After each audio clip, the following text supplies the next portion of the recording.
Hello everyone, welcome to my YouTube channel English literature zone. तो आज के video का हम लोग का टॉपिक है slumber did my spirit seal, जो कि विलियम वर्ड्सवर्थ की काफ़ी अच्छी पोएम है। ठीक है, काफ़ी फेमस पोएम भी है। तो वीडियो शुरू करते हैं। वीडियो अगर आप लोग के लिए हेल्पफुल होता है, आपको समझ में आ जाता है ना, तो प्लीज़ आप लोग वीडियो को लाइक करना, चैनल को सब्सक्राइब करना और कमेंट करके बताना वीडियो में कैसा लगा। सबसे पहले हम इंट्रोडक्शन मेंशन किए हुए हैं, ठीक है, पोएम का। A slumber did my spirit seal is one of the 5 Lucy poems written by great romantic poet William Wordsworth. तो ये एक जो पोएम है, a slumber did my spirit seal, जो है is one of the 5 poems. तो Lucy poems जो है ना, एक पोएम का ग्रुप है, मतलब जिसमें कि 5 कविताएं लिखी गई है लूसी पोएम्स में। तो उसी 5 कविताओं में से एक पोएम कौन है? A slumber did my spirit seal है, जिसको कि लिखा गया है एक महान रोमांटिक पोएट विलियम वर्ड्सवर्थ के द्वारा। It was first published in the volume lyrical ballads. इसको पहली बार लिरिकल बैलेट्स नाम के वॉल्यूम में, संग्रह में पब्लिश करवाया गया था। दैट वर्ड्सवर्थ, जिसको कि वर्ड्सवर्थ को authored with Samuel Taylor Coleridge, जिसको कि वर्ड्सवर्थ लिखे थे किसके साथ मिलके? सैमुअल टेलर कॉलरिज के साथ। ठीक है, मतलब सैमुअल टेलर कॉलरिज और वर्ड्सवर्थ दोनों मिलके लिरिकल बैलेट्स लिखे हुए हैं। ठीक है, अब आगे, this volume was written in 1798। इसी वॉल्यूम को, मतलब जिसमें कि इस पोएम को, इस slumber did my spirit chill को पब्लिश करवाया गया, उसको लिखा 1798 में गया था एंड पब्लिश इन 1800। और पब्लिश कब किया गया? 1800 में किया गया। इट मीन्स इस पोएम का भी पब्लिश डेट वही है। लिखा इस पोएम को भी 1798 में गया है और पब्लिश 1800 में किया गया। दिस इज ए पोएम, यह जो पोएम है, about Wordsworth deep love, Wordsworth के डीप लव के बारे में है, वर्ड्सवर्थ के गहरे प्यार को दिखाता है। फॉर हिज बिलव्ड, उनके बिलव्ड से, ठीक है, मतलब उनका जो गहरा प्यार था, उनका जो प्यार था उनके बिलव्ड के प्रति। एंड हिज रिएक्शन, और उनके रिएक्शन को दिखाता है कि वो कैसे रिएक्ट किए टू हर सडन, उसके अचानक से, सडन यानी अचानक से, एंड अनटाइमली डेथ, मतलब अनटाइमली यानी होता है ना कि एज से पहले डेथ हो जाना। तो जो पोएट की बिलव्ड है, उसका जो अनटाइमली डेथ हो गया, एज से पहले डेथ हो गया, तो उस पर कैसे पोएट रिएक्ट किए ना, मेन उसी चीज पे बेस्ड है ये पोएम। ठीक है, Wordsworth had experience some harsh realities of life. Life में ना कुछ हार्श, मतलब कुछ कड़वी सच्चाई को का सामना किए हुए थे वर्ड्सवर्थ। लाइक जैसे कि फ्रेंच रिवॉल्यूशन, ठीक है, फ्रांसीसी क्रांति हुई, द वॉर, युद्ध हुआ between France and England, France और इंग्लैंड के बीच, इटीसी। तो ये सब चीज को वर्ड्सवर्थ अपनी लाइफ में देखे हुए थे। Hence this poem holds the spirit of escapism, यानी इस पोएम में एस्केपिज्म भी दिखाया गया। इट मीन्स बचना फ्रॉम द सिटी लाइफ, मतलब सिटी लाइफ से एस्केप करना, दूर भागना, मतलब दूर रहने की कोशिश करना, टू द एलिमेंटल नेचर, और कहाँ जाना?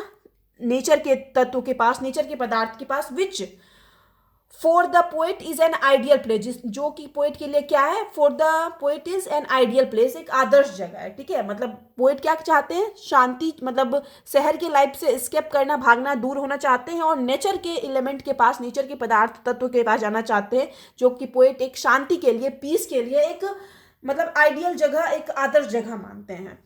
थ्रू दिस पोएम, इस पोएम के जरिए Wordsworth describe and appreciate life beyond death. इस पोएम के जरिए वर्ड्सवर्थ व्याख्या करते हैं और अप्रिशिएट, सराहना करते हैं लाइफ, जो वह उस लाइफ की जो कि डेथ के बाद होती है, मतलब डेथ के बाद जो इंसान के साथ होता है और क्या इंसान फील करता है, तो उस चीज की सराहना करते हैं, उसकी व्याख्या करते हैं। अब आगे, ये पोएम का इंट्रोडक्शन हो गया। हम लोग थोड़ा बहुत अब ऑथर के बारे में, पोएट के बारे में पढ़ लेते हैं, वर्ड्सवर्थ के बारे में।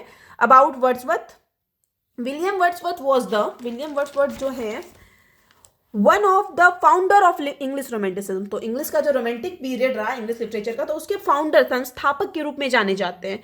ही was born in Cockermouth, Cumbria on April 7, 1770। ठीक है, तो उनका जो जन्म हुआ था कोकामाउथ नाम के इलाके में, क्यूम्ब्रिया में हुआ था, 7 अप्रैल 1770 को। ठीक है, पीबी शैली जो है another great poet of romanticism, यानी रोमांटिक एज के जो दूसरे महान पोएट है PB Shelley, called him, Wordsworth को कहते हैं पोएट ऑफ नेचर। ठीक है, Wordsworth along with Coleridge, Wordsworth जो है कॉलरिज के साथ पब्लिश्ड लिरिकल बैलेट्स, वो लिरिकल बैलेट्स पब्लिश्ड किए। ठीक है, वर्ड्सवर्थ जो है कॉलरिज के साथ लिरिकल बैलेट्स पब्लिश्ड किए इन 1798 में, इन विच, जिसमें कि ही डिफाइंड पोएट्री एज, वो पोएट्री को डिफाइन करते हैं कैसे? Poetry is A spontaneous overflow of powerful feelings, की पोइट्री जो है, कविताएं जो होती है ना, स्पॉन्टेनियस, इसमें लगातार बहने वाली एक ओवरफ्लो, मतलब लगातार जिसमें बहुत ज्यादा फ्लो हो रहा है पावरफुल फीलिंग्स का, वैसी धारा है। मतलब पोइट्री के थ्रू पोइट क्या करता है? अपनी फीलिंग्स को, मतलब बहुत ज्यादा अपर लेवल पे डिस्क्राइब करता है, पावरफुल फीलिंग्स को डिस्क्राइब करता है। ठीक है, ये डिफाइन करते हैं वर्ड्सवर्थ अपने वर्क लिरिकल बैलेट्स में ये लाइन यूज करते हैं। अब आगे है इमेजिनेशन। इमेजिनेशन यानी कोई भी चीज कल्पना करना, जो कि रोमांटिसिज्म यानी रोमांटिक पीरियड के पोएट का काफी इंपॉर्टेंट फीचर माना जाता है, विशेषता माना जाता है। तो इमेजिनेशन, नेचर यानी प्रकृति, सब्जेक्टिविटी, सब्जेक्टिविटी यानी हो जाता है जो कि किसी के पर्सनल फीलिंग्स पे बेस्ड हो, ठीक है। सब्जेक्टिविटी और ह्यूमनिज्म, ह्यूमनिज्म यानी मानवता are the basic theme of Wordsworth. तो ये सब जो है वर्ड्सवर्थ की पोइट्री की, वर्ड्सवर्थ के वर्क का थीम होता था, विषय होता था। वर्ड्सवर्थ इन्हीं सब विषय पे वर्क लिखते थे, इमेजिनेशन, नेचर, सब्जेक्टिविटी और ह्यूमनिज्म के पे। अब आगे है during his long poetic career, अपने लंबे पोइटिक करियर के दौरान he wrote a large number of poems, ढेर सारा पोएम लिखे, एमंग विच जिसमें कि क्या हुआ, Tintern Abbey, the daffodils, the solitary reaper, Lucy poems and lyrical ballads are well known. सबसे फेमस यही सब पोएम रहा वर्ड्सवर्थ का, ठीक है। Like all great romantic poetry, बाकी सारे रोमांटिक पोएट्री के तरह ही his poetry is a record of his inner experience. तो उनकी जो कविताएं थी ना, बाकी सारे रोमांटिक पोएट की कविताओं की तरह ही उनकी कविताएं भी क्या दिखाती, एक रिकॉर्ड है, एक संग्रह है उनकी इनर फीलिंग्स का, उनके अंदर की फीलिंग्स को डिस्क्राइब किए हुए हैं। मतलब रोमांटिक एज में पोएट यही करते थे, मेनली पोएट के अंदर क्या चल रहा है ना, उस फीलिंग को उसको लिखते थे। तो वही, तो वर्ड्सवर्थ की कविताएं जो है वो भी उनकी फीलिंग्स को क्या करती है, पोर्ट्रेट करती है, दिखाती है। अब आगे है, हम लोग पोएट के बारे में पढ़ लिए, इंट्रोडक्शन पढ़ लिए, structure of the poem, poem को किस तरीके से लिखा गया है। Slumber did my spirit seal is a short 2 stanza poem, मतलब बहुत छोटी पोएम है, 2 स्टांजा की पोएम है। मेड अप ऑफ 2 क्वार्टरन्स और सेट ऑफ 4 लाइन, मतलब 2 क्वार्टरन से बनी है। क्वार्टरन क्या हो जाता है ना, 4 लाइन का एक जो स्टांजा होता है ना, तो इसको क्वार्टरन कहते हैं। तो इसमें हम और सेट ऑफ 4 लाइन्स, तो ऐसा मात्र 2 स्टांजा की पोएम है, बस ये 8 लाइन की पोएम है ये। The rhyme scheme of this beautiful poem is, इस पोएम का जो ये जो सुंदर सी पोएम है उसका जो राइम स्कीम है वो है ABABCD, ठीक है, which gives it an even more enchanting touch, ठीक है, जो कि इसको और भी इनचैंटिंग टच, इट मीन्स और भी सुंदर बनाता है इस पोएम को। अब आगे the second and the fourth line of each stanza, तो इस मतलब ये जो स्टांजा है एक, तो उसका जो सेकेंड और फोर्थ लाइन जो है वो क्या है, कॉन्टेंट 6 साइलेबल, उसमें क्या है 6 साइलेबल है। अगर आप इसके हिंदी लाइन पढ़ चुके होंगे तो आपको साइलेबल समझ में आ जाएगा। वाइल जबकि the first and the third, और जो पहला और जो थर्ड स्टांजा है कॉन्टेंट्स 8 साइलेबल, उसमें 8 साइलेबल है, ठीक है। तो यहाँ पे स्ट्रक्चर जो है पोएम का खत्म होता है, पोएम कैसे लिखी गई है ये समझ गए। हम लोग theme of the poem, poem किस विषय पे लिखी गई है वो पढ़ते हैं। इन द पोएम में a slumber did my spirit seal में द पोएट जो है एक्सप्रेसेस हिज व्यूज, पोएट क्या करते हैं, अपने व्यूज, अपनी दृष्टि प्रकट करते हैं, एक्सप्रेस करते हैं। After the death of his beloved, जब उनकी बिलव्ड का डेथ हो जाता है। बिलव्ड इट मीन्स जो पोएट, एक कहीं कहीं पे लूसी को बताया गया है उनकी कि एक छोटी बच्ची थी लूसी, कहीं पे दिखाया गया है पोएट उससे बहुत क्लोज थे, कहीं पे उनकी प्रेमिका भी बताया गया है लूसी को, ठीक है। तो बिलव्ड जो थी, तो उसके डेथ के बाद अपने एक्सपीरियंस को, अपने फीलिंग को एक्सप्रेस कर रहे हैं पोएट इस पोएम के थ्रू। इनिशियली शुरू में the poet is shocked, poet तो बहुत शॉक हो जाते हैं जब शुरू में मृत्यु होती है लूसी की। He is deeply grieved and troubled by the death of his beloved, तो पोएट जो है पूरे ग्राइव्ड इट मीन्स दुखी है, ट्रबल्ड परेशान है अपने बिलव्ड के डेथ से, मृत्यु से। ही हैज गॉन नम्ब, वह बिल्कुल नम्ब हो जाते हैं, नम्ब इट मीन्स सुन पड़ जाते हैं।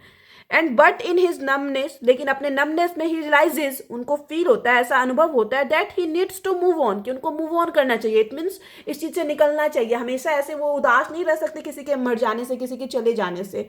And accept his fate it means अपने फेट को, अपने भाग्य को एक्सेप्ट, स्वीकार करना चाहिए कि जो होना था वो हो गया पोइट को। ही रियलाइजेस, वह अनुभव करते हैं, रियलाइज करते हैं that death is inevitable, inevitable यानी डेथ जो है अनिवार्य है।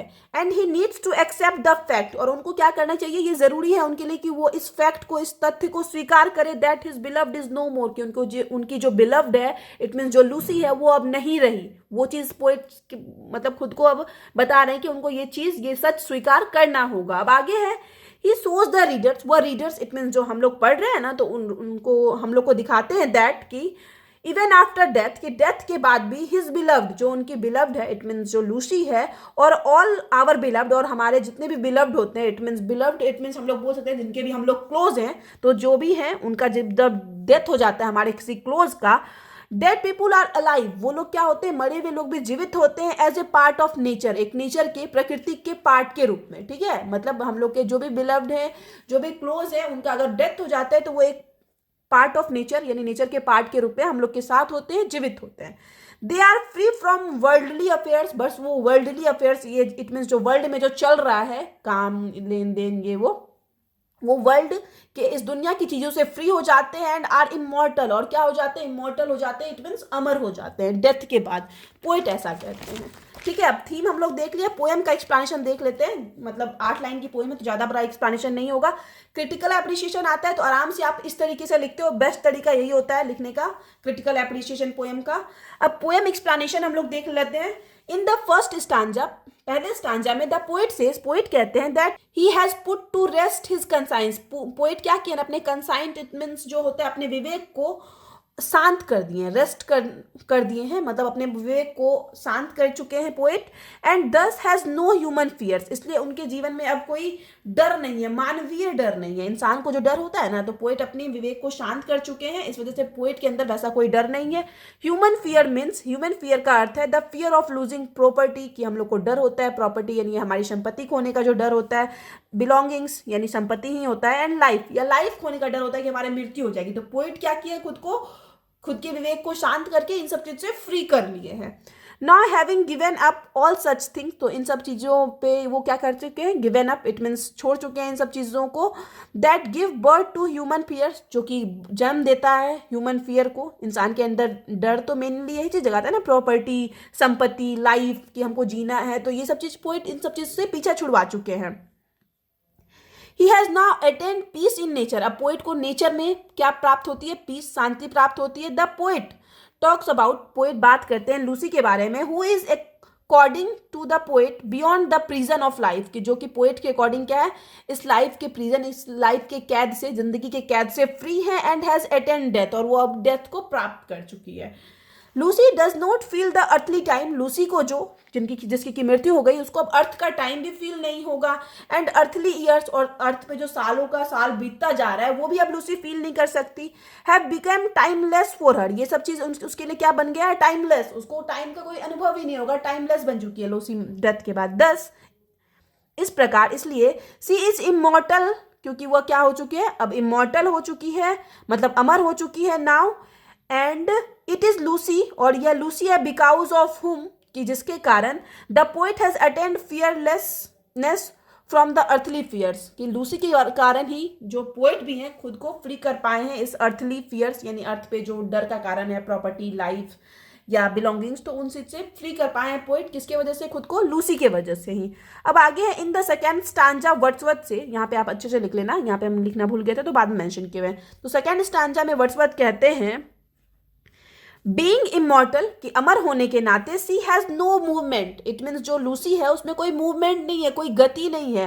एन एनर्जी, ना ही उसमें कोई एनर्जी है, ताकत है, पावर है। सी नाइदर डज हियर, ना तो वो सुन सकती है, समथिंग नॉर सीज, ना तो वो कुछ देख सकती है, इट मीन्स मृत्यु हो गई है तो अब तो ना कुछ देख सकती है ना सुन सकती है। She has become part of earth, वो अर्थ का पार्ट बन गई है, पृथ्वी का।